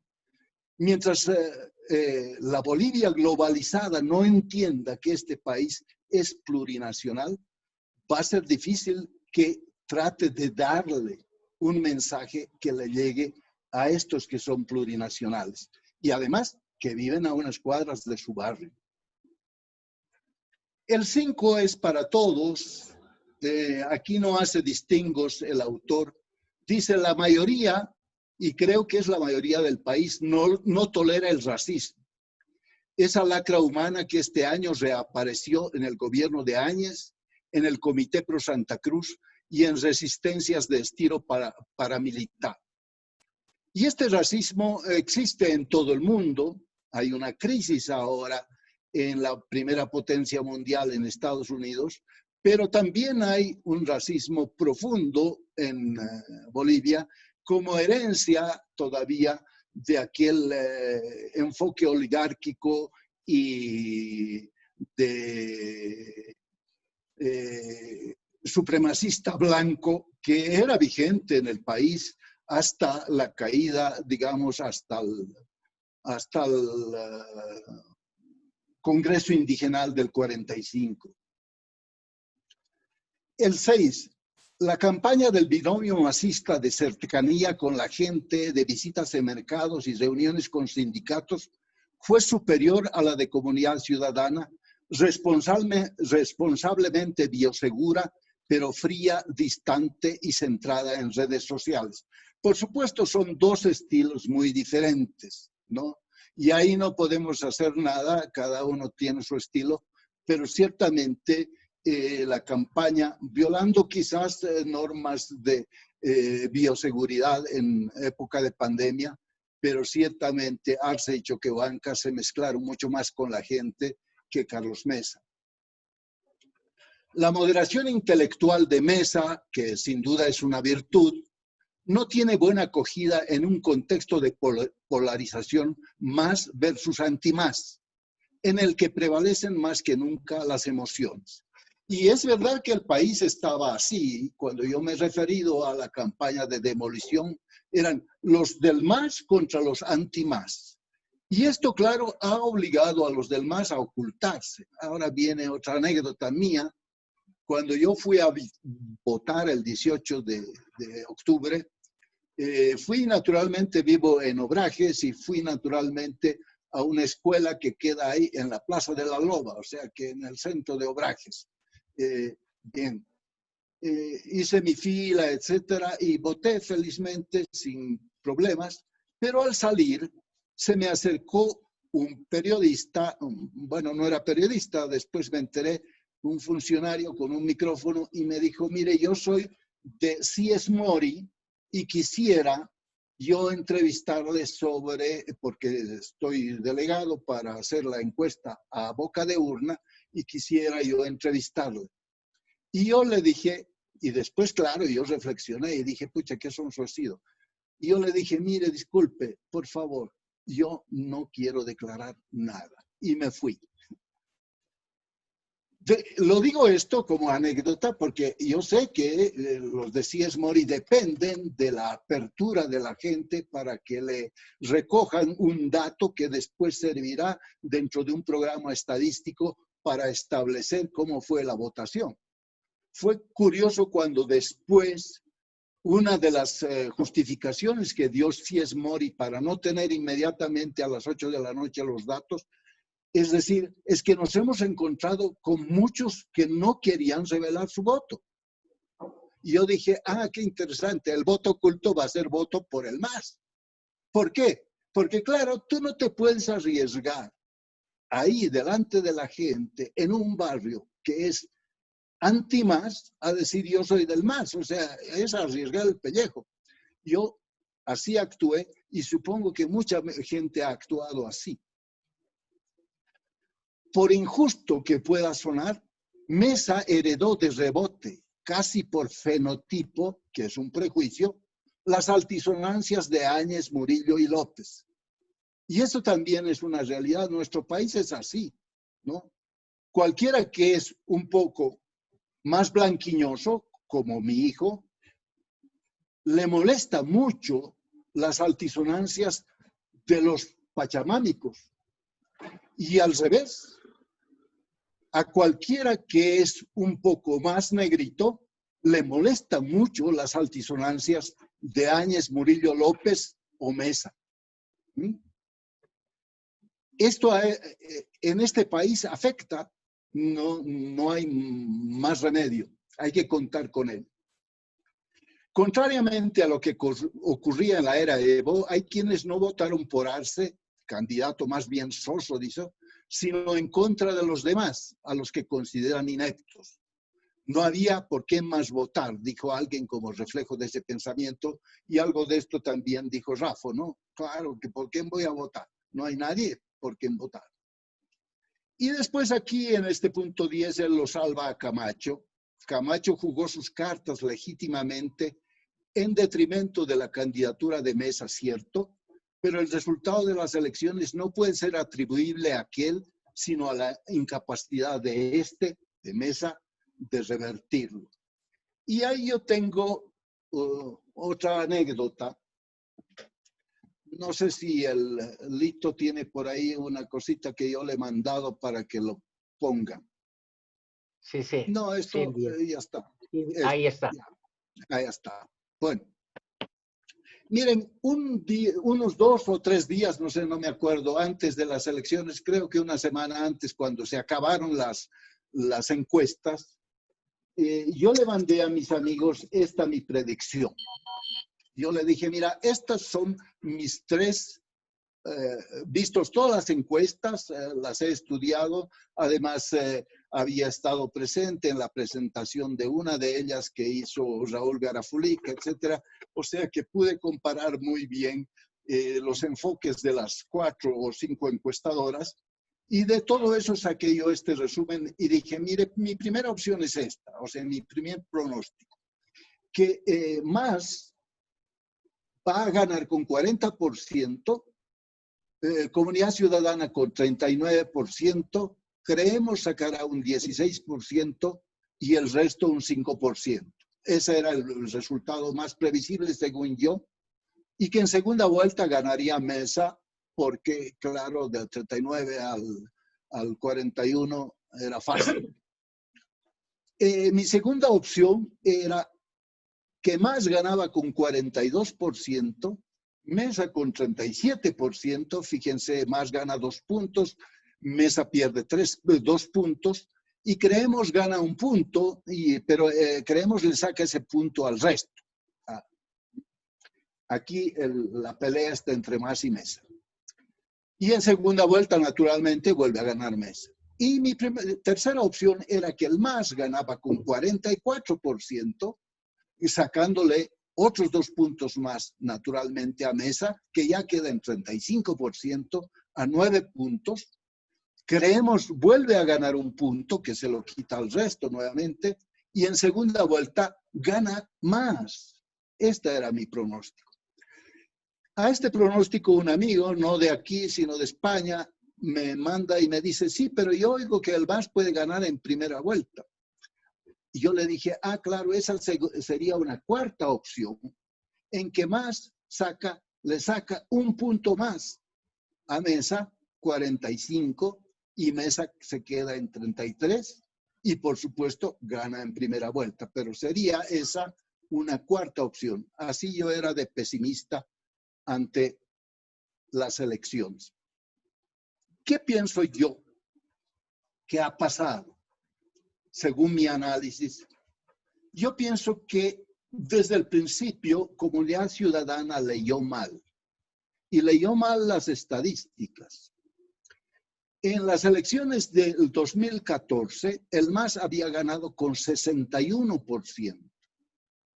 Es verdad que en su error garrafal, que fue el referéndum del 2016, perdió, de ese 61 se quedó en 49 y todo el resto sacó 51. Pero todo el resto, conste, apenas el resto se dividiera, no en 3, no en 4, no en 7, en 2 simplemente, el MAS volvía a ganar si se mantenía los resultados del referéndum. En las elecciones del 2018, el MAS sacó 47% y vamos a asumir que Mesa sacó 38%, o sea, 9 puntos de diferencia.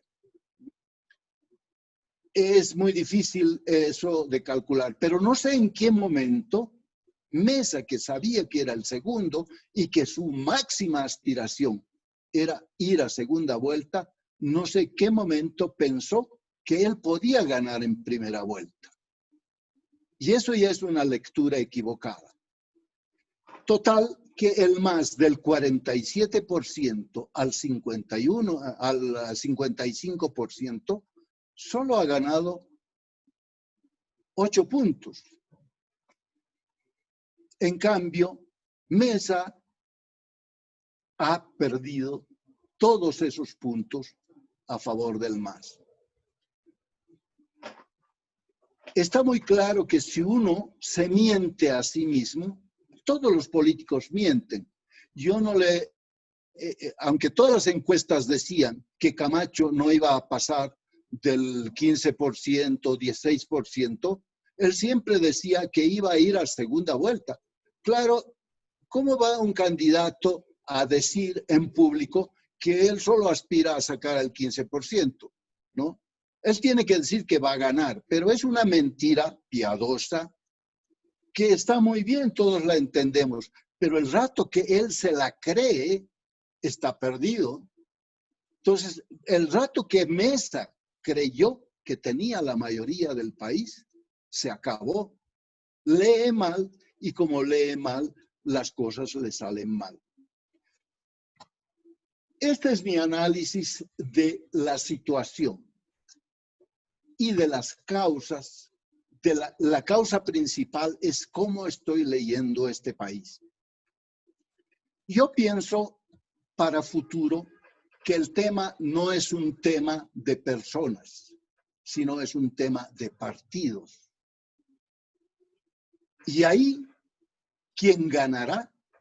Y en eso, aunque durante mucho tiempo fue un acérrimo antimasista, este periodista, no sé cómo se llama, Vela, que estuvo en Herbol mucho tiempo, después dejó ahí. Andrés, ¿no? Andrés, sí, Andrés Gómez Vela, dijo una cosa muy interesante en los días siguientes de la elección. Dice, lamentablemente se leyó mal y ahora el MAS tiene una oportunidad de 5 años que pueden ser 15, ¿no? Que pueden ser otros 15. Y yo pienso que puede ser así en la medida que el partido responda. No se trata de personas aquí. Naturalmente las personas hacen el partido y naturalmente tenemos ahí jugadores duros. Y uno de los jugadores duros es naturalmente Evo Morales, que es el presidente del partido, no lo estoy negando. Pero el presidente del país, Luis Arce, el vicepresidente es David Choquehuanca. Y yo digo, si se siguen equivocando pensando que aquí se trata de un tipo y que muerto el perro, muerta la rabia, nos vamos a seguir equivocando, ¿no? Aquí se trata de un partido que ha logrado integrar, leyendo a Javier Albó, esta es interpretación mía, lo más rico de la democracia indígena o étnica, que es que se decide por consenso dentro de las bases y que se ejerce por turno y que al que acaba su turno vota de una patada, sino se le da un puesto relevante como parte de los pasados, de los ancianos que tienen que aconsejar, pero que respetan al que está ahora en su turno de gobernante. Hay toda una tradición en los pueblos indígenas y también en las juntas vecinales del Alto o en las juntas vecinales de los barrios de las alturas de Cochabamba o en las juntas vecinales del Plan 3000 de Santa Cruz o de Montero o de Huarnes. Hay toda una manera de gobernarse, ¿no? Es la que recupera David Choquehuanca. Yo le escuché uno de esos días cuando la entrevistaba, naturalmente es masista, Jimena Antelo, ¿no? Y cuando después de la entrevista le dijo, bueno, y ahora ustedes tienen un minuto para dirigirse al país. Y lo que se dirigió David Choquehuanca al país fue decirle, ¿por qué tenían que votar por el MAS? Porque así nos vamos a gobernar nosotros, como nosotros sabemos gobernarnos, ¿no?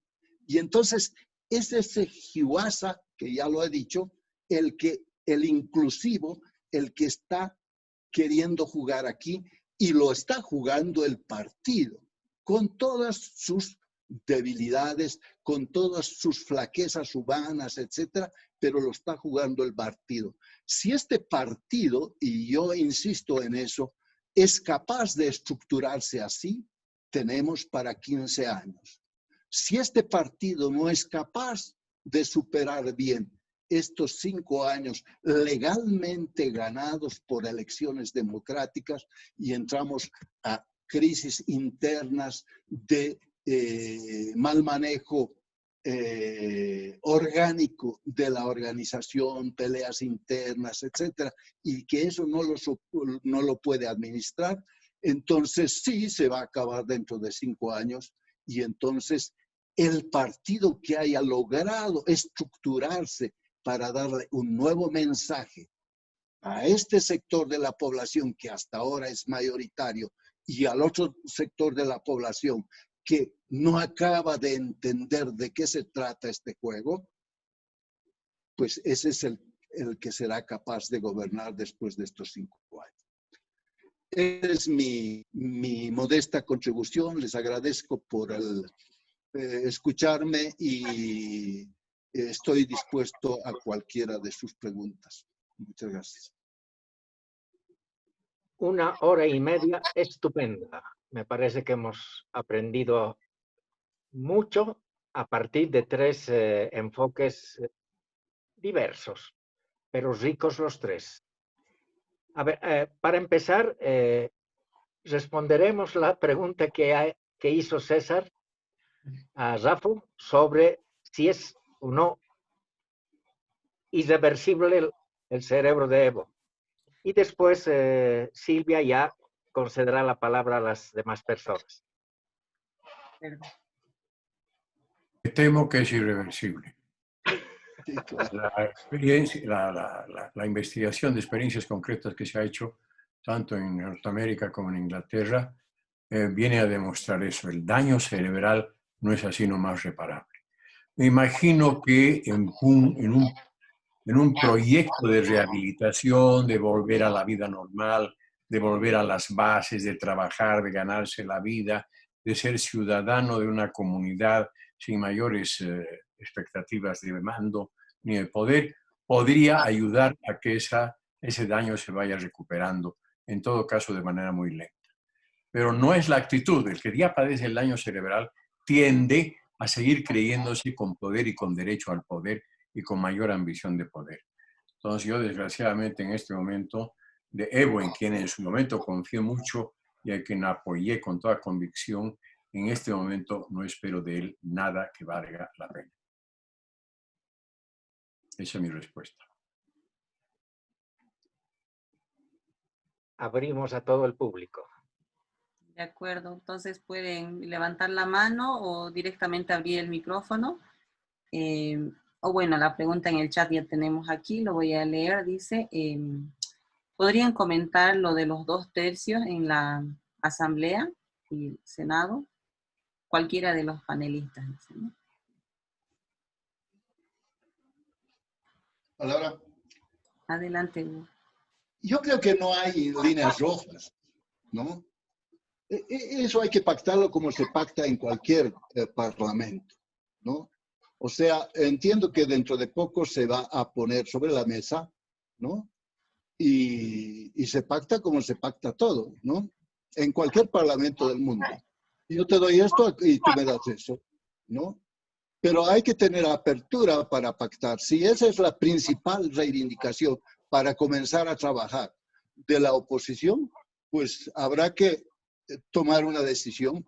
Naturalmente que esa decisión la tienen que tomar los parlamentarios dentro de su estructura partidaria, de decir, bueno, ¿y a cambio de eso qué? Pero no hay ningún problema, o sea, todo está discutible, para eso es el Parlamento, pero no hay que sacar la política. El gran error de Bolivia fue sacar del Parlamento a las calles los temas políticos. Si sacamos del Parlamento los temas políticos a las calles, nos arriesgamos a cosas bien graves. El Parlamento tiene que ser donde se discutan los temas políticos de acuerdo al peso político que tiene cada uno. La palabra. Adelante, César. Les decía en la exposición de que la lógica autoritaria del MAS está en sus genes, sobre todo en su clase dirigente, ¿no? Y con esta aprobación o la anulación de los 2/3 para medidas como la suficiente discusión, por ejemplo, es parte de esa dinámica, ¿no? Yo les comparto mi perspectiva de que poner mucha ilusión en David como alternativa de renovación es mucha apuesta. Está el Evo por atrás. ¿Alguien piensa que el Evo va a dejar así nomás el poder dentro del MAS? No creo. ¿Y se va a quedar tranquilo a esperar su turno de aquí a 5 años? Tampoco. Entonces son medidas que están demostrando esa predisposición, ¿no? En segundo lugar está la cuestión de haber quitado estos 2/3, siendo una asamblea que ya acababa de perder su mandato, no tenía ninguna legitimidad ya para hacerlo. Y si quedan dudas respecto a esta repercusión, es lo que han aprobado en términos de declarar héroes a las víctimas de Sencata y Sacaba, con una posición de lo más insostenible. Queridas hermanas, hermanos, compañeras, compañeros, la vida del que murió, de ese jovencito de 18 años que murió aquí en Guayculi, en la entrada a Quillacollo, a palazos, es menos valiosa que el de los de Sencata y Sacaba. La vida de esos dos que murieron en Montero, la vida de ese defensor de la democracia que estaba durante no sé cuántos años ahí con su carpita frente al Ministerio de Justicia en el Prado, que lo empujan, se golpea la nuca y va a morir unas semanas después, es menos valiosa. ¿Cuál era el problema con declarar víctimas de esos sucesos de octubre y noviembre al conjunto de las víctimas? Y no solamente a los muertos de Sencata y Sacaba. Entonces ahí están demostrando de que su intencionalidad va en otra dirección, de más allá de las buenas intenciones que se pueda tener sobre David Choquehuanca, ¿no? Entonces, por donde se vea ese tema de los 2/3, está demostrándote, ellos han dicho, son temas administrativos, son cosas pequeñitas, ahí están las cosas pequeñitas que se puede hacer quitando esos espacios democráticos, ¿no? Gracias, César. No sé si alguien quiere pedir la palabra, puede abrir su micrófono y preguntar directamente o escribir en el chat también. Yo quiero dar una opinión, ¿puedo? Sí, adelante. Adelante, Y Rafa. estoy muy de acuerdo con todo lo que ha dicho César Escobar. Me parece que tiene una visión muy clara y completa de todo lo que ha pasado. Y me alegra mucho oírlo así, con esa claridad y convicción, porque no en vano es hijo de Filemón, mi hermano de siempre, mi compañero, mi maestro en formación política. A Filemón le debo nada menos que no haber acabado metiéndome en el MIR. Y me encanta escucharlo a su hijo, que tiene mucha lucidez, mucha coherencia y mucha claridad.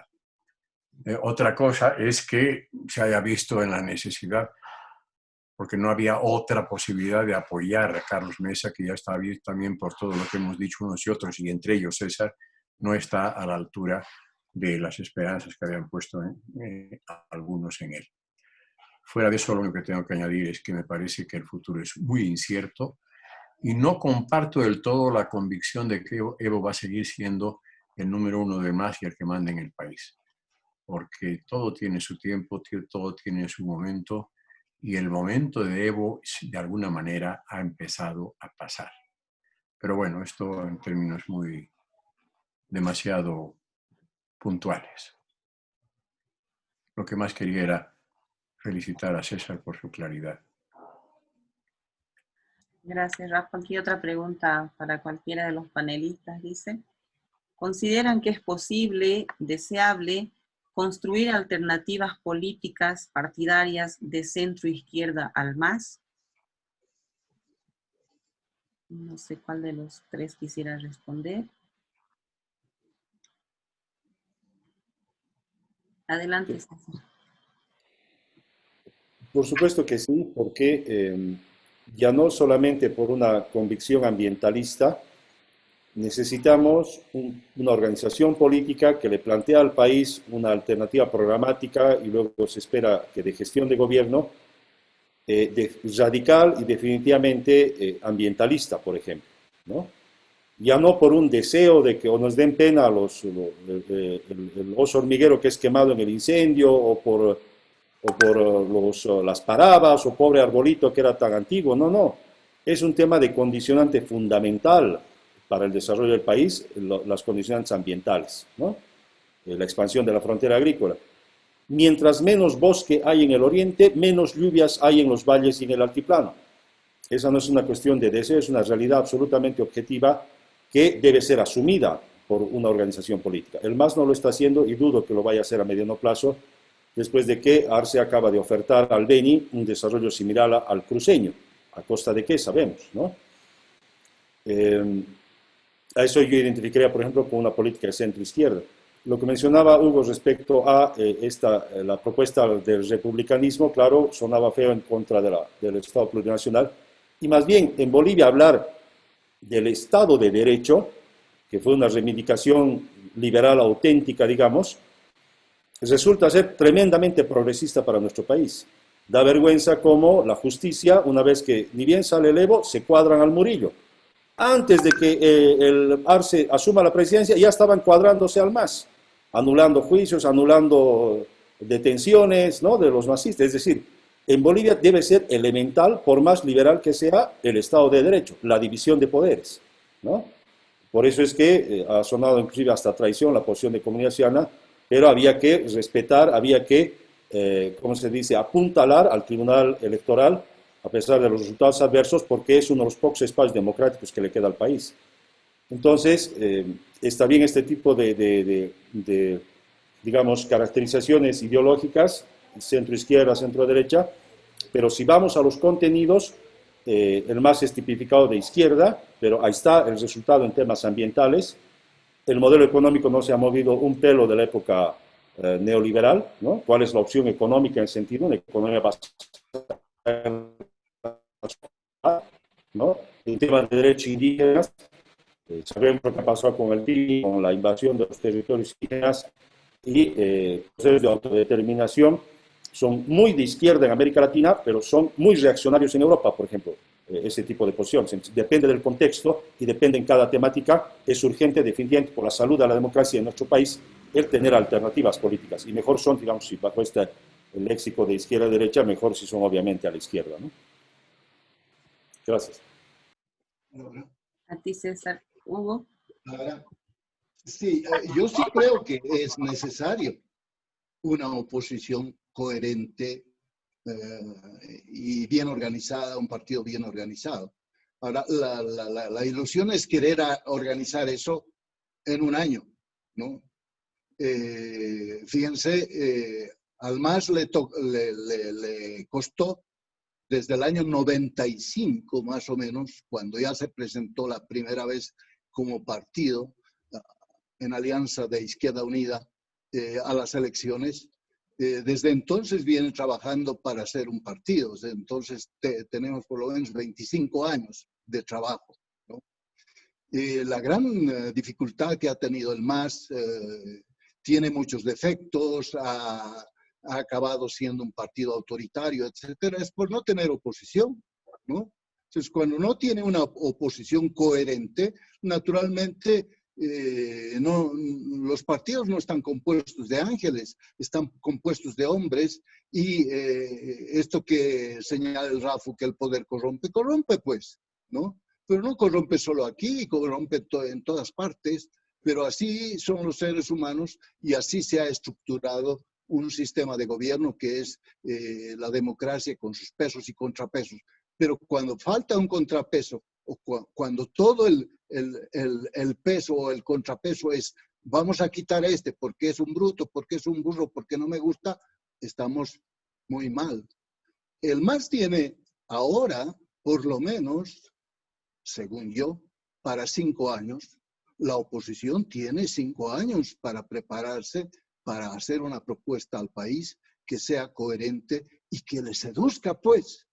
O sea, no digo que la propuesta del MAS sea la última maravilla, pero seduce al 55% del país, hoy por hoy. ¿Que eso es inalterable? No. Se desgasta como todo se desgasta en este mundo, pero hoy por hoy está demostrando que ha recuperado la misma capacidad que tenía y un poquito más cuando el 2005 se presentó a las elecciones y barrió al sistema de partidos. Gracias, Hugo. ¿Alguien más quisiera preguntar? Lito. Sí, solo porque no hay nadie. ¿Qué dirían ustedes sobre lo que va a venir en marzo, las elecciones subnacionales? ¿Qué aconsejarían? ¿Qué idea tienen? ¿Cómo tendría que ser?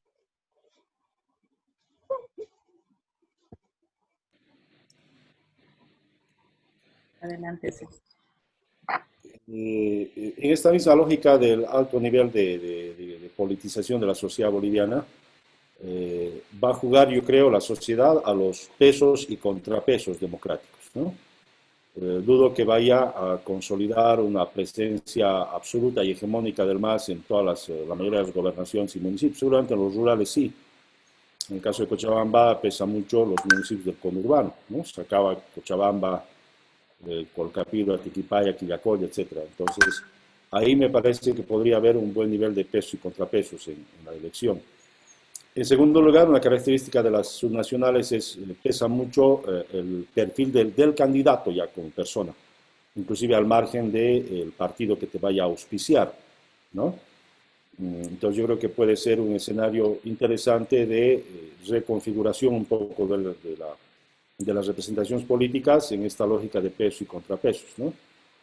Por último, en este tema de las subnacionales tenemos un sistema que, aunque declara formalmente las autonomías departamentales, municipales y de las autonomías indígenas, pero en la gestión económica, en la gestión ya de implementación de planes, programas y proyectos, estás tan amarrado al Ministerio de Planificación del Desarrollo y al Ministerio de Economía que se convierten en la práctica los gobiernos subnacionales en simples entidades descentralizadas de un gobierno central, ¿no? No se espera mucho, por tanto, de resolución de problemas importantes de estos municipios y gobernaciones a partir de los gobiernos subnacionales, por las fuertes restricciones económicas, por las condicionantes en el manejo económico y en condicionantes en la gestión pública subnacional, ¿no? De esa manera son, otra vez, más que espacios de realmente, en rigor de la palabra, de administración pública, son espacios eminentemente de carácter político.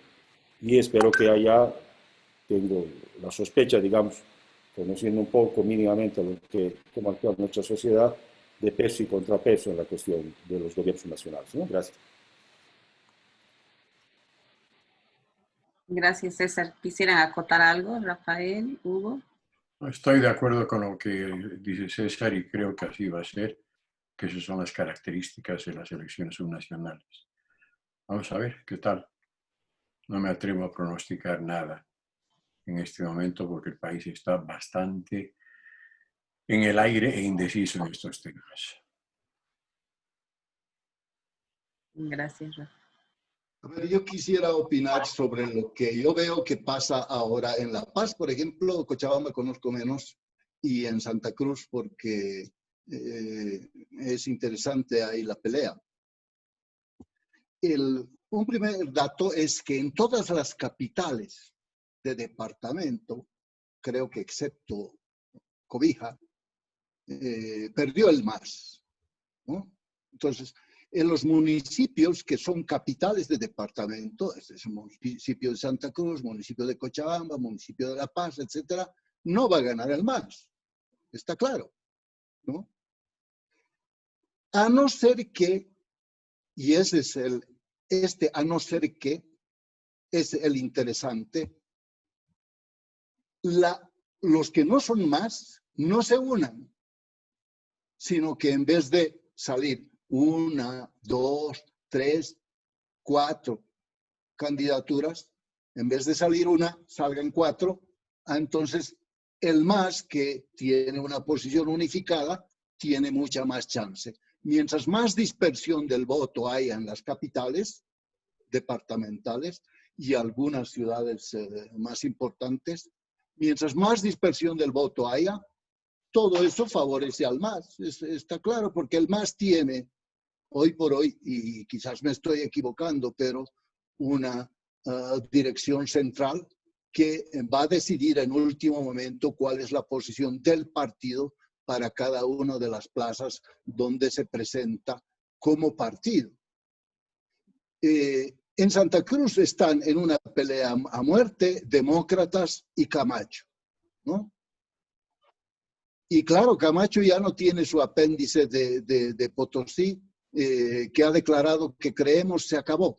Bueno, si se acabó creemos, no sé cómo se va a presentar a Camacho, pero ahí también hay otro jugador que es la UCS, que es Johnny Fernández. Y también dos datos importantes, que no se va a presentar ya Costas porque no le toca, no puede, y Percy porque ya no le da el cuero. Entonces, en esos escenarios, mientras más dispersión del voto haya y más dividida vaya la oposición, pues más favorable al MAS. En los otros municipios más chiquititos, ya he dicho que el comportamiento electoral fue abrumadoramente pro MAS, ¿no? Y entonces, ahí sí puede ser que un trabajo inteligente rompa esa hegemonía y incorporen personajes que sean interesantes y puedan quizás, y en esto favorecer al MAS, romper ese faccionalismo que hay en los pueblos indígenas. Es un tema que ha estudiado igualmente Javier Albó para los aymaras, pero yo creo que todos los indígenas tienen periodos fuertes de faccionalismo cuando están entre ellos, ¿no? Cuando alguien externo les molesta o les ataca, se unen. Pero cuando están entre ellos solos, se pelean a muerte, como pasa con un conjunto de gatos dentro de una bolsa. Entonces, ese es su comportamiento regular. No creo que vaya a haber un comportamiento diferente en estas elecciones. Yo a veces pienso y digo, en realidad, lo que pasó con las elecciones del 2018 hasta las del 2019 fue favorable al MAS. Quitarse de encima todos los dinosaurios le hubiera costado al partido más de 5 años. Se los han quitado de encima de un saque en un solo año y ahora tenemos un partido renovado. Creo que eso va a pasar también a los niveles subnacionales. Los dinosaurios se tienen que ir y tiene que entrar gente nueva. Gracias, Julio. No sé si hay algún otro comentario, pregunta. Adelante, Lito. Me estaba guardando, pero quiero hacerle la pregunta a César después de lo que ha dicho, que van a mantener el acuerdo con comunidad. Para estas elecciones municipales de gobernación, comunidad irá con un convencimiento serio y profundo de hacer un buen trabajo, o esto que ya nos han dicho que fue una languidez, etcétera.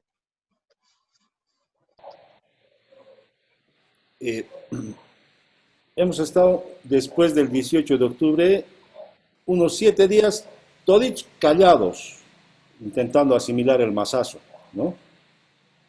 Creo que eso ha servido para que haya una autocrítica interna. Se ha convocado varios espacios de autocrítica y de evaluación que han sido, creo, bastante fructíferos para exactamente lo que dice el compañero Lito, afrontar las cosas de distinta manera, ¿no? Más o menos se ha delineado lo siguiente en términos muy genéricos todavía. Primero, no puede sujetarse una campaña subnacional de gobernaciones y alcaldías a una directriz única nacional, porque esa fue parte de las características de la primera campaña, ¿no? La línea de prensa, que esto, que el otro. Es correcto los analistas cuando dicen que lo que Mesa buscaba era equivocarse lo menos posible antes que avanzar o ser osado o ser propositivo. Ahora no, en las subnacionales tiene que haber una lógica, si se quiere, de ofensiva, ¿no? Un segundo elemento es también la autonomía en términos de la elección de candidatos y todo ello, pero lo fundamental está aquí, que es un poco lo que decía Hugo Fernández. Si parte de la autocrítica es decir que no hemos sido capaces de diferenciarnos de la derecha, ir en frentes únicos con la derecha, en el caso de Cochabamba, imagínense aliados al Manfred, al Murillo o a la Juventud Cochala, para hacer frente a la alcaldía al MAS, vamos a perder votos, vamos a seguir perdiendo votos, ¿no? En Santa Cruz, ¿qué vamos a hacer? Tenemos que aliarnos al Camacho, ¿no? No hay ese sentir en la autoevaluación, que es distinto a frentes amplios. Por tanto, frentes únicos, no. Frentes amplios, sí. Hay muchas agrupaciones ciudadanas a nivel municipal, a nivel departamental, qué sé yo, que han salido desgajadas, desprendidas de algunos partidos más antiguos, si se quiere.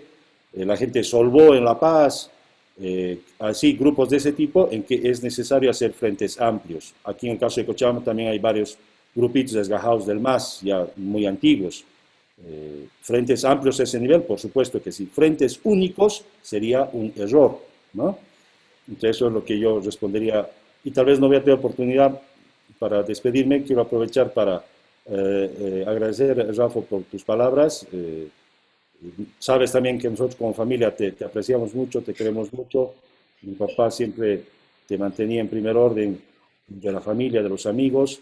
Hemos agradecido siempre tu presencia. Tu carta por sus 80 años nos conmovió a toda la familia y siempre estamos pendientes de ti, Rafito. También te queremos mucho, compartimos muchas de las ideas y bueno, esperamos seguir en este tipo de espacios compartiendo. Te voy a visitar cuando ya sea un poco más posible a nivel de la pandemia. Con el Alejo Almaraz siempre estamos hablando del tema, ¿no? Y agradecer a todos los que han estado en esta noche, a los compañeros. Si hay más preguntas, con mucho gusto, ¿no? Pero por si acaso, simplemente eso. De mi parte, muchas gracias y saludos a todos. La palabra. Muy Lito, dame la palabra un momentito, por favor. Sí, esto iba a decir. Quisiera que Marcos, como director de esta del asamblea, con sus 93 años, quiere decir una palabra. Carlos Palmés. ¿Puedo hablar? Sí, habla, Sí. fuerte. Bueno, simplemente lo que quiero es decir mi admiración y agradecimiento por las interpretaciones que han hecho, pues, que han hablado, y que realmente pues me he quedado yo muy contento de ver la claridad, la valentía y también la objetividad, porque han estado hablando. De modo que muchas gracias, me he quedado yo muy feliz. Muy bien. Quería que Marcos cierre como director del CEI, cierre este conversatorio que a juicio mío ha sido excelente, precioso. Marcos. Me pillas desprevenido. Bueno, yo realmente ha superado las expectativas, lo que no me extraña, porque los ponentes son de primera línea. Les agradezco mucho, además, el que hayan aceptado con mucha facilidad y que hayan expuesto pues, con tanta libertad, o sea, no, sin autocensura, yo diría, ¿no? Y realmente creo que han sido brillantes las exposiciones, nos aclara mucho, porque todos estamos así desconcertados, ¿no? Y bueno, desde luego en el análisis de lo que ha ocurrido, creo que salimos mucho más convencidos de que tenemos un análisis de lo que ha pasado. Y en las perspectivas, pues sí, las perspectivas son distintas. Hay varios escenarios posibles que creo que los han planteado también con claridad, sobre todo las perspectivas políticas, ¿no? Pues les agradezco mucho. Creo que para nosotros, para el Centro de Espiritualidad Ignaciana, estos análisis de la realidad son fundamentales, ¿no? Porque lo que pretendemos es una espiritualidad encarnada en la realidad de nuestro pueblo. Pues bueno, y realmente creo, aquí tengo a mi lado a Javier Albó, que estaba asintiendo, que estaba también feliz. No sé si quiere decir algo, Javier. No quiere decir nada, pero realmente, pues bueno, han superado las expectativas. Muchas gracias. Pues de nuevo, muchas gracias, Zafo, Hugo, César. Silvia, muchas gracias por tu servicio. De que pues, Sigue. Y César, gusto de conocerte.